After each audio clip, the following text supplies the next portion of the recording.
Hi there, and welcome to This Day in History for October 20th. October 20th is the 293rd day of the year in the Gregorian calendar, 294th in leap years, with 72 days remaining to the end of the year. Today's word is parapet. Parapet is a noun that means a wall, rampart, or elevation of earth or stone as to protect soldiers, as in the invaders fired arrows over the castle's parapet. Parapet can also refer to a low wall or railing to protect the edge of a platform, roof, or bridge, where it might also be called a parapet wall. This word comes to us as a combination of Latin and Italian words combined that refer to a chest-high wall, roughly meaning defense and breast, in that this was a wall about chest-high, placed to protect people, either from falling off a building or to protect them from attacks. You can see from this illustration the upper part of the castle wall, the crenelled parapet. How about that? First known use of the word parapet is in about 1590. Parapet. And with that, as you probably know, the United States comprises a good-sized chunk of the North American continent. Canada, of course, lies to the north and Mexico to the south, with the United States taking up most of the middle. France, Spain, and England had laid claim to various parts of what is now the United States. A few other countries too, but those three were the major players. Of course, the American colonists revolted against British rule and acquired their freedom in the 1700s, forming a new nation, the United States of America. But America didn't hold sway over the entire continent. The French and the Spanish had parts of it too. You may know that we have a state called Louisiana. It's a boot-shaped state in the southern part of the United States. The mighty Mississippi River runs through it, forming a delta in the Gulf of Mexico. Prior to today's item, though, most of present-day Louisiana was just a tiny portion of a much larger area called the Louisiana Territory that spread over a large portion of present-day United States. The Louisiana Territory covered an area that now comprises the states of Montana, North and South Dakota, parts of Wyoming, Colorado, Nebraska, Kansas, Oklahoma, Iowa, part of Minnesota, portions of New Mexico and Texas, and even up into Canada. It was huge. The French had the Louisiana Territory from 1699 until Spain acquired it in 1792. France got it back in 1800, but that didn't quite work out for a variety of reasons. Thomas Jefferson and James Madison were interested in acquiring the Louisiana Territory for the United States and set about in negotiation with the French for it. And when the French offered to sell the Louisiana Territory to the United States, our guys didn't waste any time making a deal. Of course, a deal that big is bound to have some opponents, and this one sure did.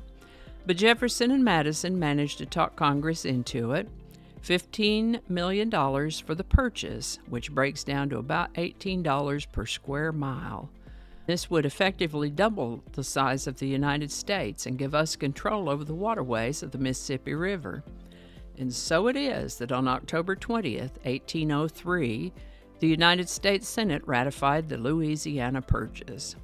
Oh my goodness, this is the birthday of the late great Tom Petty, born October 20th, 1950. He had so many hit records from the 1970s through the 20-teens and sold more than 80 million records worldwide, making him one of the best-selling music artists of all time. Tom Petty and the Heartbreakers were inducted into the Rock and Roll Hall of Fame in December of 2001 and have a star on the Hollywood Walk of Fame. A remarkable force of music Tom Petty was. He said in an interview that he knew he wanted to be in a band the moment he saw the Beatles on the Ed Sullivan Show, and by golly, he did it. He sure did. His discography shows 16 studio albums and 68 singles, and he's had a channel on Sirius XM satellite for, over a dozen years. You can listen in your car or stream online, Tom Petty Radio. He'd developed a few health issues, as so many of us do as the decades pile on. A bad knee or two, emphysema, He'd also fractured a hip and was trying to put that surgery off until his tour was done. Got to respect the sense of responsibility to his crew, and I can totally relate to doing anything possible to postpone or evade a big surgery like that. I can also tell you that an injured hip can be unbelievably painful, so what a Herculean effort on his part. He'd just gotten in from his last tour and succumbed to an accidental overdose of pain medications. I certainly remember where I was when I heard that he'd passed. He died on October 2nd, 2017 at the age of 66. Today's song is The Waiting by Tom Petty, and I'm sure you know the one. I can hear the guitar behind it. Released in April of 1981, Tom Petty said the idea came from a quote from the late Janis Joplin, where she said of touring, "I love being on stage and everything else is just waiting."